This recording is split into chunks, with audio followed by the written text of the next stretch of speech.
All right, so it's 11:15. I'd like to go ahead and get started and introduce myself and dive right in.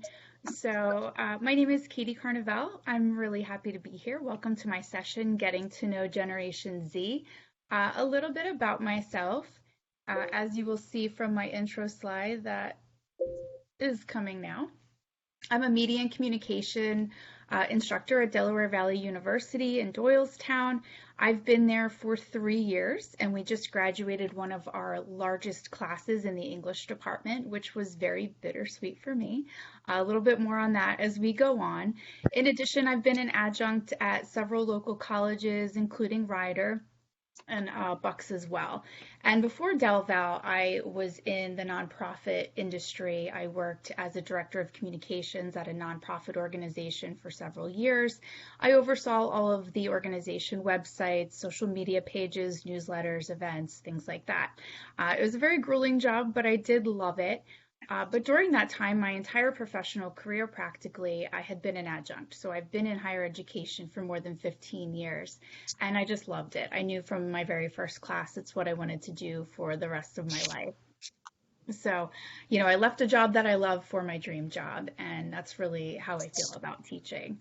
Um, in addition, I'm also a student myself. So as you see from my intro screen here, I'm pursuing my doctorate in higher education from Immaculata University. I'm ABD, so all but dissertation, hopefully will be wrapped up in the next few months. And the title of my dissertation is Engaging Generation Z Students in the College Classroom. This was inspired by my very first day at Del Val. My very first day at Del Val coincided with my very first day in my doctoral program. That was a big day for me. And as I stood in front of the classroom, I saw what looked to be just a group of strangers. I really wasn't connecting with this group, and I realized pretty quickly that when I was teaching at community college, teaching at night, teaching online, I was teaching on the weekends, and they were adult students. So beyond the 18 to 22 age, they had jobs and families and lives and obligations. And so we really sort of connected on that. But when I went in front of Gen Z, I realized there's a big distinct difference between myself and them. So I wanted to learn as much as I could about them so that I could better serve them and support them. So enough about me. We are here to learn about Gen Z. So the first thing I want to do is sort of survey what you guys have heard about Gen Z, and how I'd like to do this is, have you heard them called by a nickname? So is there a nickname that you have heard being given to Generation Z, Gen Z? We'll define a little bit more about them in the next slide. But it's kind of interesting, all of the monikers that they have been given already, in the short time that they've been here. So any Gen Z nicknames that you've heard? And I will share a list that I have compiled in the last 3 years. So in addition to Gen Z, Zoomers, yes, the Zoomers, that is third on my list here. It's so funny because the Zoomers will call anybody over 25 a boomer, right? They just have no concept of the generational divide here. iGen, good, yep, iGeneration. So that whole Apple technology, they're immersed in their iPhones and their iPads, definitely technology generation. All of these things are true. Also, post-millennials, the hopeful generation, the anxious generation, the global generation, meme lords. I thought that one was funny. Generation resilient. We're seeing that as we bounce back from the pandemic. Yep, Homeland generation is also on this list. Good. Post-millennials, screenagers. Some of them aren't teenagers anymore, but certainly as they go through, and I have a screenager at home myself, generation connected. So they've been called many things already, not all with a positive connotation to them. What I'd like to do is just get into some fast facts about Gen Z.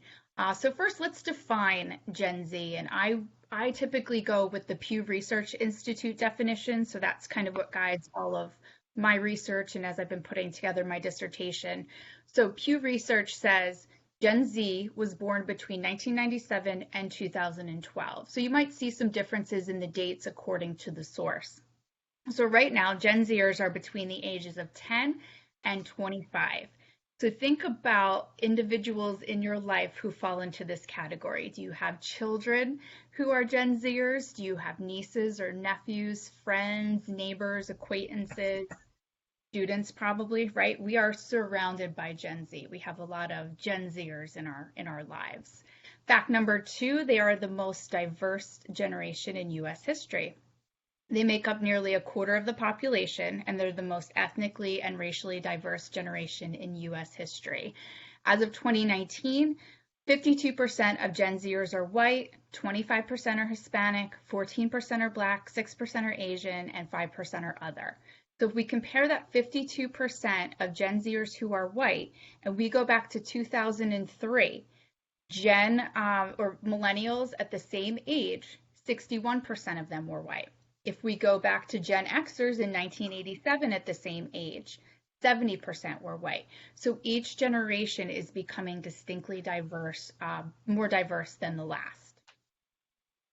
Number 3, they are on track to be the most educated generation. So Gen Z has higher high school graduation rates, lower dropout rates over previous generations. Pre-pandemic, more of them were actually going to college, and we'll talk a little bit about the enrollment crisis that's going on right now.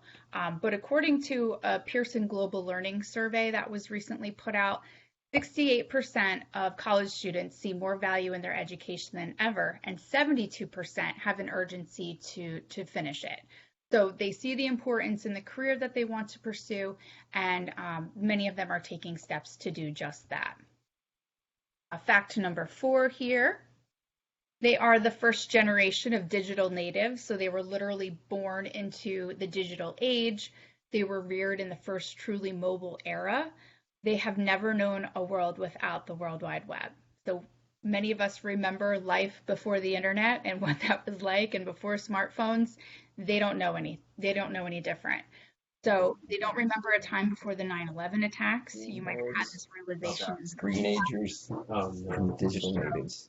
Live footage from 9/11 in one of my classes, and we analyzed Oh my God. and how that played out on 9/11.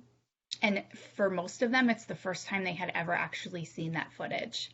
They've never used a paper map, floppy disk, cassettes, payphone. Is there any other technology that Gen Z has never used that was a big part of our life? Go ahead and put it in the chat. You know, there's a lot of things that if we put it in front of them, they wouldn't be able to figure it out. So some of those things are just that: paper maps, floppy disks, cassette tapes, and payphones. Dial-up internet. Oh yes, that was a painful time. I remember that. And they don't remember a world without this technology, but we do, and we also see the pros and cons of this. Manual TV dials. I remember putting an antenna on my radio and my TV to get better reception. Yep, rotary phones. These are great, guys. Keep them coming. I appreciate your engagement in this. Yeah, fax machines. There's a couple that I missed. I'm trying to go back. 8-track cassettes. Yes. I mean, all this technology that, you know, we couldn't live without at the time is gone. And then finally, they are the great disruptors. Gen Z has disrupted nearly every single industry. I want you to think about your own college major and your first job out of college. And think about, does it still exist? Does that job still exist? How has that job changed? Go ahead and put it in the chat. I was actually a newspaper reporter. So I graduated with a degree in media studies from Sacred Heart University in Fairfield, Connecticut. I got my master's in broadcast journalism, dabbled a little bit in TV and radio, but went back to the print world, which is what I really loved. And very quickly, you know, that industry changed as soon as I entered it. And suddenly, you know, the typical newspaper reporter was becoming a multimedia reporter and having to do, you know, so much more and different work than really what I had studied in school. Let's see here. I apologize if I'm missing some of your messages. I'm trying to make this a little bit bigger here. There we go. Yeah, okay, somebody was a telemarketer in high school, no more landlines. Nursing, oh, I'm sure nursing is vastly different than in 1991. Counseling being done virtually now, we've seen a huge shift in that, especially with the pandemic. Telephone operator, yes, all of these things.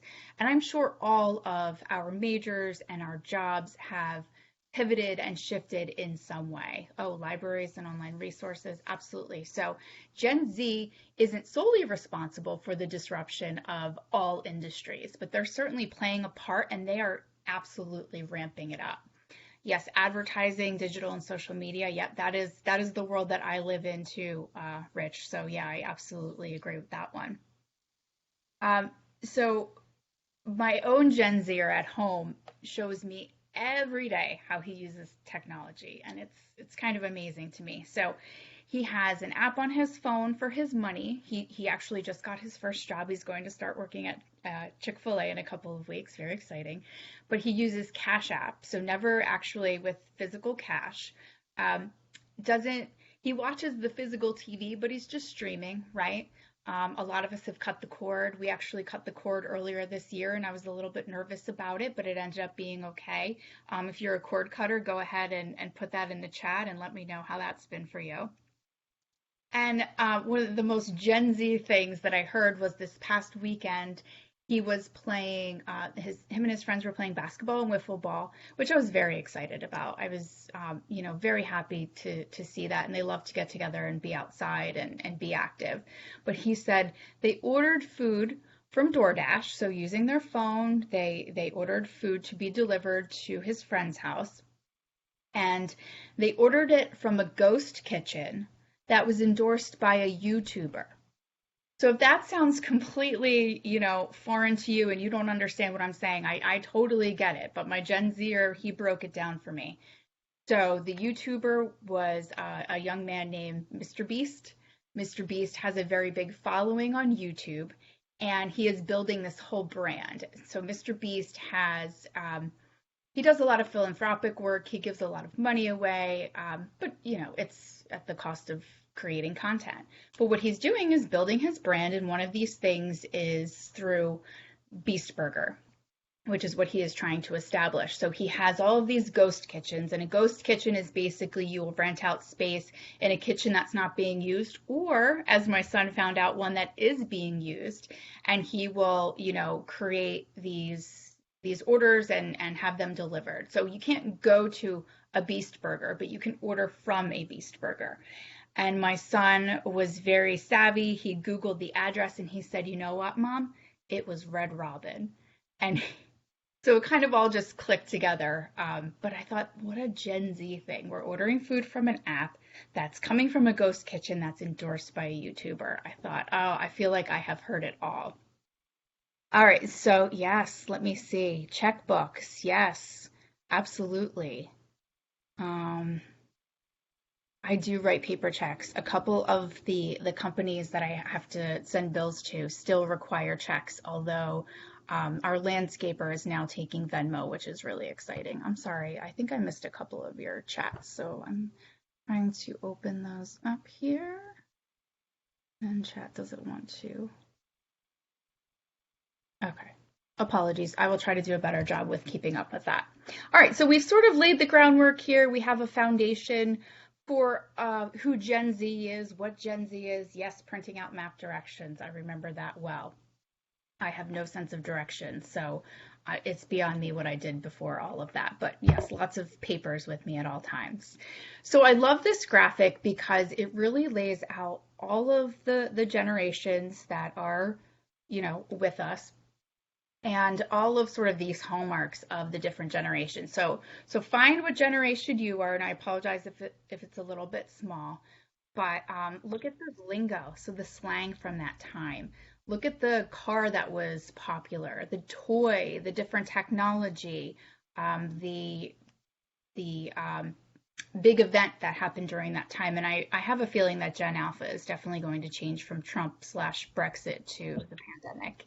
And then below you see some of the characteristics and the learning style and marketing and things like that.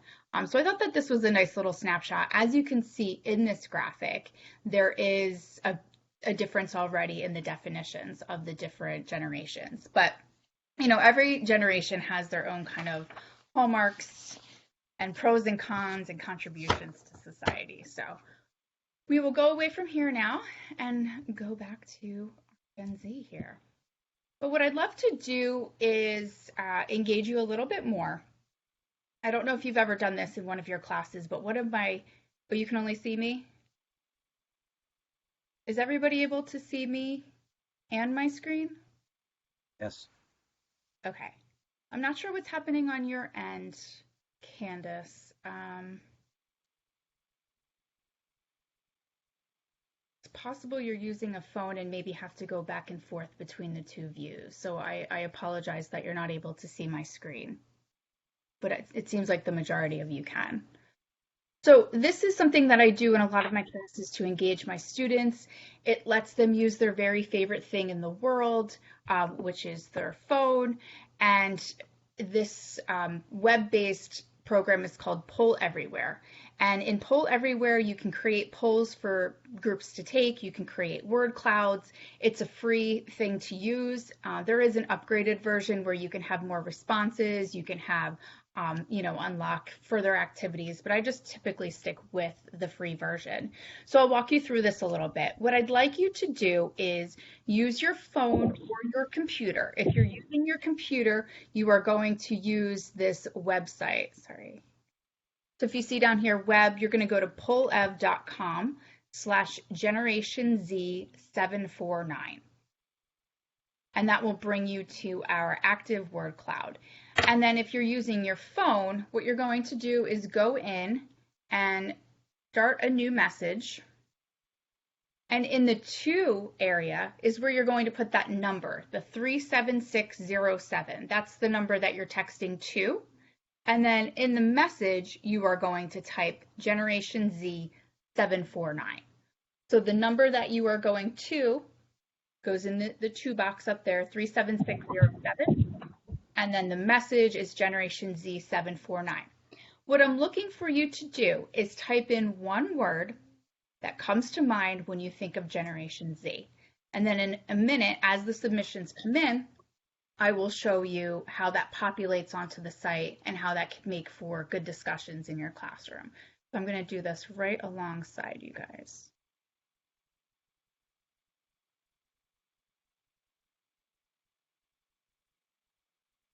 Let me know if anybody is having an issue with this.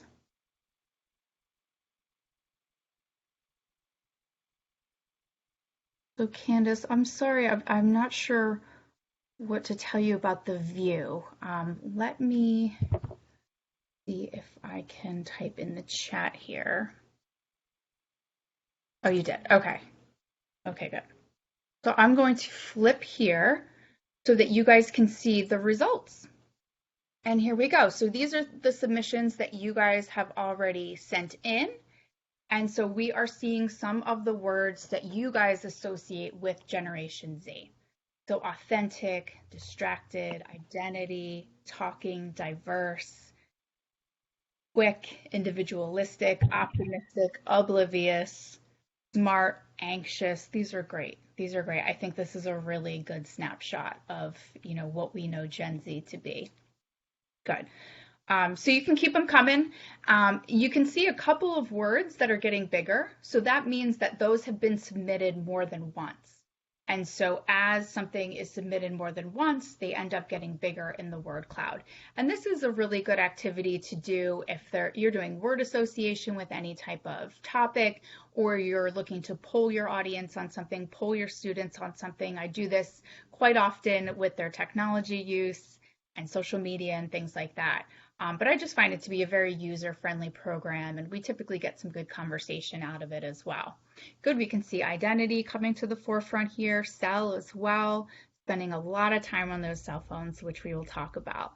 But yeah, great job with that, everyone. The free version does allow you to have up to 40 responses to a word cloud or a poll. So I find that's typically useful for what I need it for. One day I might upgrade. Before I go to the next one, does anybody know the reference to this next slide here? It's called You Take the Good, You Take the Bad. I am a big 80s and 90s sitcom fan. Thank you, Michelle.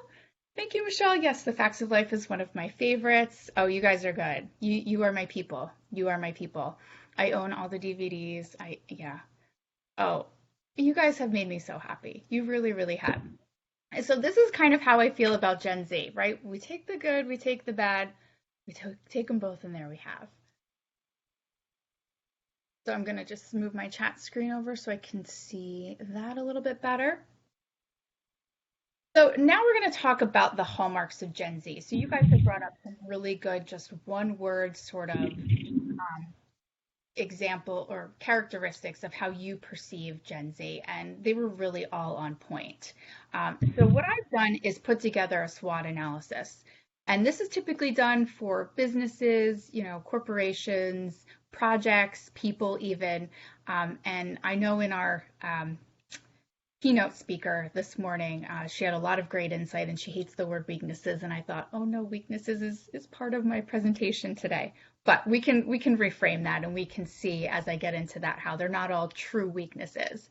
But I thought it was a good way to sort of break down these different areas of Gen Z, and really kind of see all that I've compiled over the last 3 years.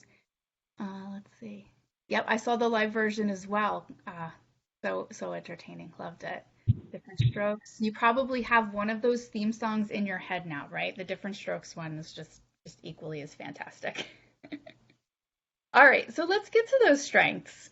The first one is the three-parter, not to complicate things, but Gen Z, tech savvy, self-learners, multitaskers. Very, very positives. Like all three of these are really positive things. I'm sure we have all relied on a Gen Zer for technical help, right? So somebody in our classroom, somebody in our home. My son has quickly become the go-to to help his grandparents and his 86-year-old great-grandmother with technology. So the iPad and the iPhone and the TV and everything, he has surpassed our knowledge. They're using Google and YouTube constantly to answer their questions, to learn things. They will just watch videos over and over and over again. They are the DIY generation. So everything from makeup to crafts to video games, they're learning through video. And also not surprising, they're master multitaskers. They really are. They use multiple screens at once, and they do it in a pretty efficient way. So you might have seen this in person yourself. Number two, they're entrepreneurial. So it's a really good time to be an entrepreneur right now. There's a lower barrier to entry, which means it's just an easier time. There's much more opportunity than ever before to become one.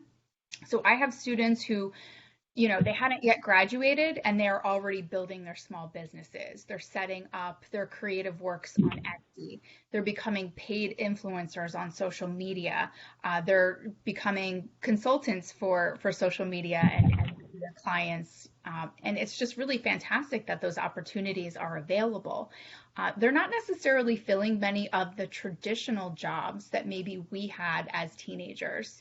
Had an interesting job as a teenager, go ahead and pop it in the chat. Along the lines of newspapers, I was a newspaper delivery girl in high school, and then my brother actually took over that route a couple years later after I graduated. That job doesn't really exist anymore. There aren't that many physical newspapers that are going out to people's homes, and it's adults who are, piling them up in their car and throwing them out of their car. So that's another thing. So a lot of those traditional jobs don't exist. And, why go work at Chick-fil-A for my son, for example, when you can, start your own business on the side. So I often incorporate entrepreneurial skills and activities and assignments in classes. So if there's ever an opportunity where we're learning something that they can build a business around or a business concept around, they really are drawn to that. Like it's part of their makeup and their look towards the future. So they really sort of buy into something like that. So think about your own classes that you teach, and is there a way that you can incorporate something about business, being an entrepreneur into that? They're socially conscious. So one article I read describes Gen Z as we focus social activists. So they care about the economy, they care about social issues, And we know that we have a lot of those going on right now. And Gen Z is paying attention. They want to do something about it. They want to have the difficult conversations in the classroom. Let me know in the chat if you've had a student who has brought up, something going on in the world and they wanted to talk about it. They wanted to have that sort of space and platform and area to talk about something that was going on that was important to them. And, it's up to us as instructors in higher education and those in higher education. I'm getting some messages about some feedback. So can everybody just make sure that you're muted unless you're speaking? And then we can hopefully hear better. Are you hearing me okay? Hopefully. Thank you, Lori. I appreciate it. Thank you, Michelle. All right, so they're just a social conscious generation so far, and they want to have these conversations. And another thing is they're going to seek out higher education institutions that are paying attention to these things. And then they're going to seek out companies that are making these priorities and making these initiatives around them. So they're very future focused in that way, which is what we're going to talk about in a minute. I love this next one about Gen Z. They value balance in their life. They work hard to build and establish and maintain a life outside of school and work. So they prioritize their hobbies and their interests and they make time for it, which is a really good thing. They value balance. And I read a lot about Gen X and Gen Y, we kind of wear that pride badge of burnout, right? It's almost like these bragging rights. I work 70 hours a week and I have 12 jobs and I find myself doing this sometimes and like it's a good thing. And it's not a good thing. And Gen Z realizes it. They see the burnout of their parents. They see the burnout of their millennial counterparts. And that's why they're making work-life balance a priority. I like to establish this on the very first day of class, and our keynote speaker gave a fantastic idea. I actually wrote it down, the lifeline activity, and I kind of sketched it out because I really loved it. But on that first day of class, I want to get to know my students. I want to get to know, yes, your name, what you are studying, because I'm not always going to have, media and communication majors in my class. Maybe what a career goal might look like for you if you have one at this time. But I want to know who you are, what you do, how you fill your time, what makes you happy. And so part of that is I get to learn who plays sports, who plays instruments, who's in what club, who has started their own business, right? Who loves to paint, who loves to read and write. So all of these different things. And then I either make physical notes because I'm getting older, so I have to write things down, or mental notes as much as possible so that when Hannah comes in after a big soccer game the night before, I can talk to her about it. I can ask her about it. And students really like that connection when instructors take that step to connect with their students and, ask them how their Etsy shop is doing during the holiday rush. Anything like that.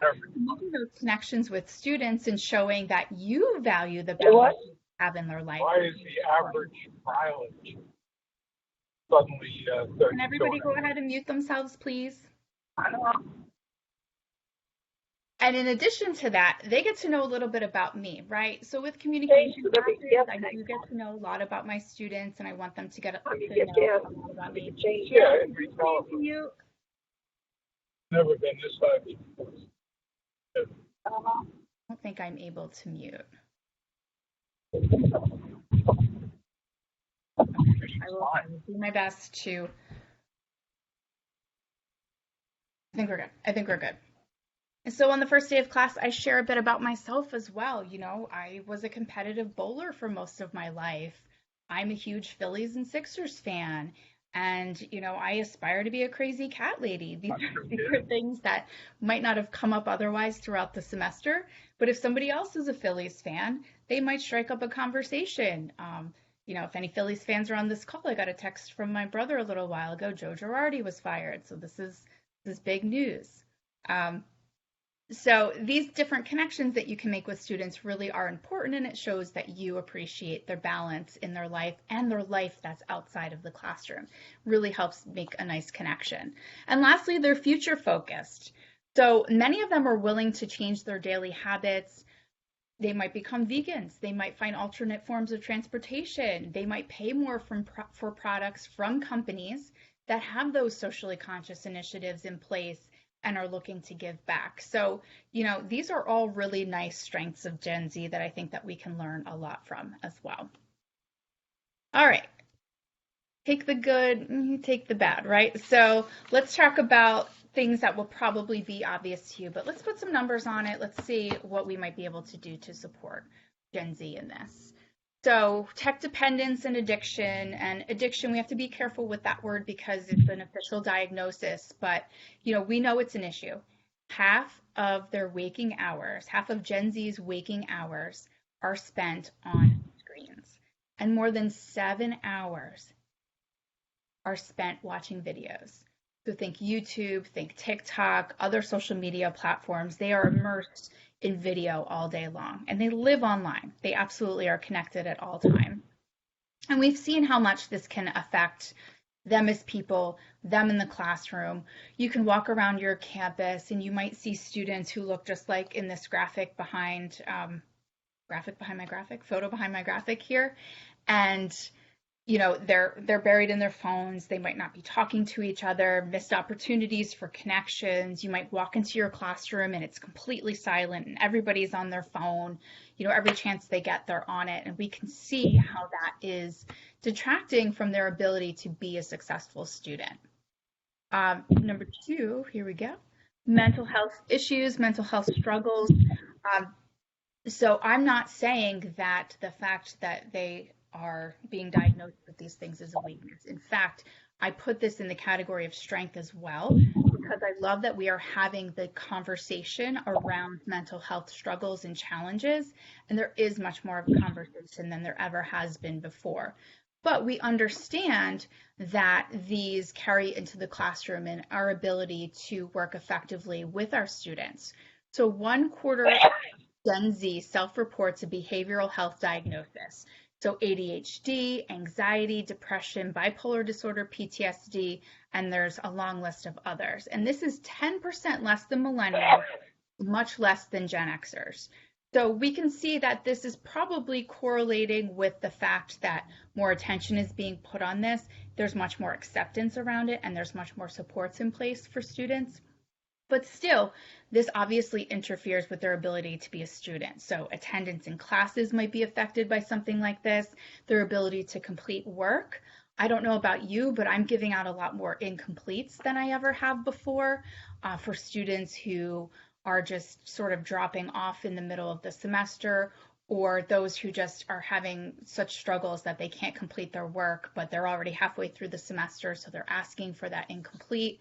And that makes it difficult for us because we sort of have to extend our time in supporting these students. And not all institutions have the proper supports in place to support these students. So this issue has become so big so quickly that higher education hasn't really had a chance to catch up. Budgets are constrained. Staffs are maxed out on what they're doing already. So this is definitely a weakness.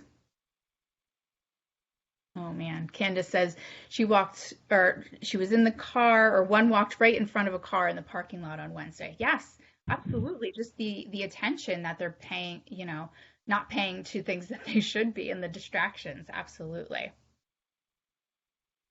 So yes, good, Deborah. Yeah, I'm not the only one. I feel a little bit validated now. So differentiating, supporting from enabling. I know it's such a fine line. I really feel like that comes from direction from your own institution, right? So I have a really fantastic support system in place where I teach, where I can go to the chair of my department and I can say, here's the situation with my student. What's your best advice for doing it? And it really is such a case-by-case basis. So what I do as best I can is establish on the first day of class, these are my policies, this is what is going to happen. Unless it's something really dire, I expect you to follow all of these protocols that I have in place.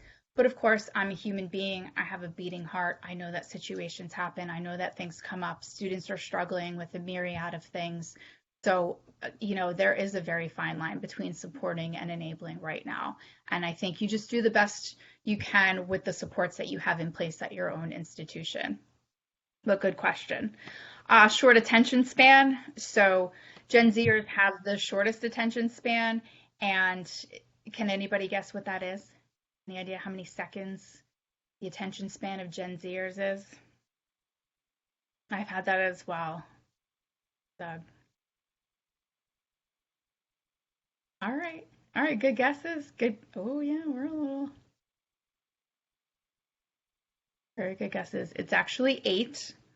This was pre-pandemic. I searched and searched and searched, and I'm wondering if there will be a future study that sort of analyzes the attention span of Gen Z post-pandemic, because pre-pandemic it's 8 seconds. They're the lowest of any generation. You guys were right around it. Some of you thought it was quite a bit less. Some of you thought it was quite a bit more. But 8 seconds is not a lot, and that was prior to COVID. And I'll be interested to see how this kind of evolves as we go on. But that's very challenging as educators when you have 8 seconds to keep the attention of somebody. This next one I have a little asterisk next to. They don't love teamwork. And this is something that I've heard both sides on this one. So first, that millennials enjoy teamwork, they carried that over into the workplace. While Gen Z doesn't love teamwork, and now they are starting to enter the workforce with these millennials, and kaboom, this is what is happening. The best sort of way that I've seen this described is Gen Z likes team bonding with a personal space. And I think we can all relate to that, right? We will work and collaborate with others to a certain extent, and then we kind of want our own space to go with. I don't know how I'm running low on time, but I will zip through this. They're lacking in communication skills. So, a couple years loss of communication skills and milestones and practice and experience with that has really affected them. I see it with my own students, and I see it with my own children. Some opportunities of Gen Z, so some things that, they're really doing well that we can learn a lot from. They're philanthropic.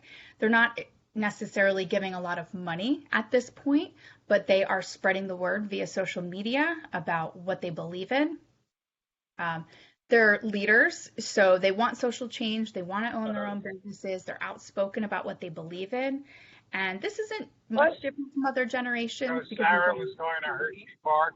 But it really is up to us as educators to develop the leaders of the future. They don't mind change, and this is big for me because I'm somebody that doesn't like change, but I don't know what happened. They're very adaptable. Gail, can you They stayed in the car all day. They got home at 9 o'clock. They're inquisitive inventors. I love that. Inquisitive inventors. Love the alliteration there. Progression and the future of the world are in good hands with Gen Z. So as much as they are creative, they're channeling that creativity into invention and progression for the future, which is what we need each generation to do. And they're curious. They're not afraid to take chances, and they're not afraid to fail. So these are really great opportunities. And my favorite opportunity is that they are a truly authentic and accepting generation. So they are very accepting of each other and of others, and that is something that I think we can really learn from them. I'm going to see if I can mute, but I don't think I can. I'm guessing she can't hear us either. Sorry, y'all. I'm okay. I think we're good right now. Construction's going to be horrible this summer. So one example I have of this is I had a student in my Elements of Blogging class.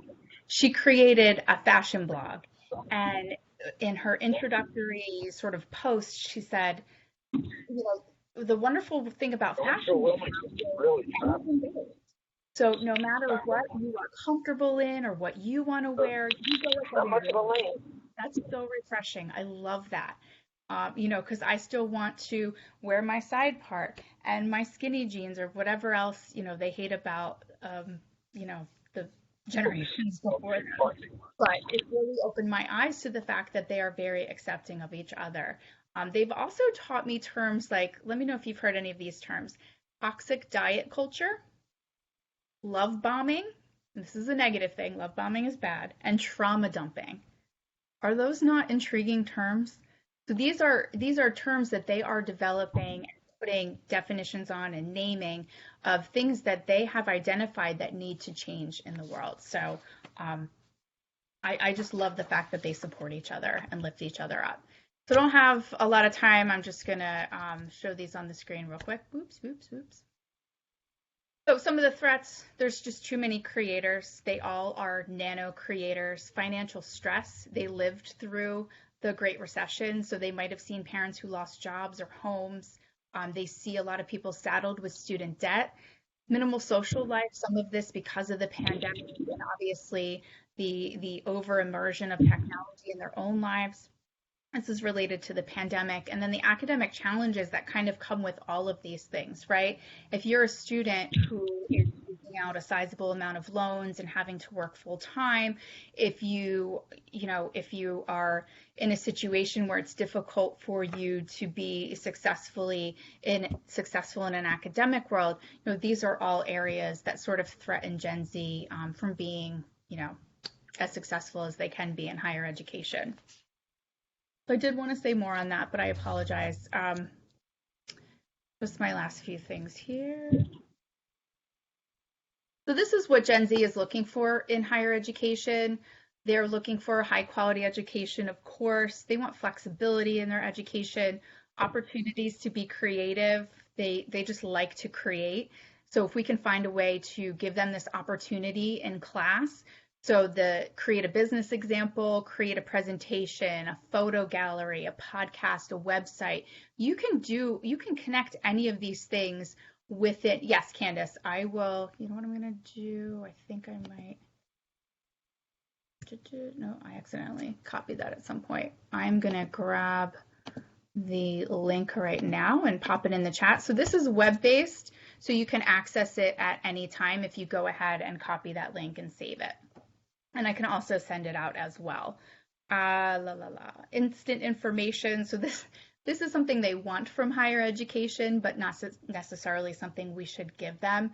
We want them to discover the art and beauty of research, right? So, putting the pieces together in order to find the solution. So this is something that we shouldn't necessarily be giving them, but it is an expectation of what they want in higher education.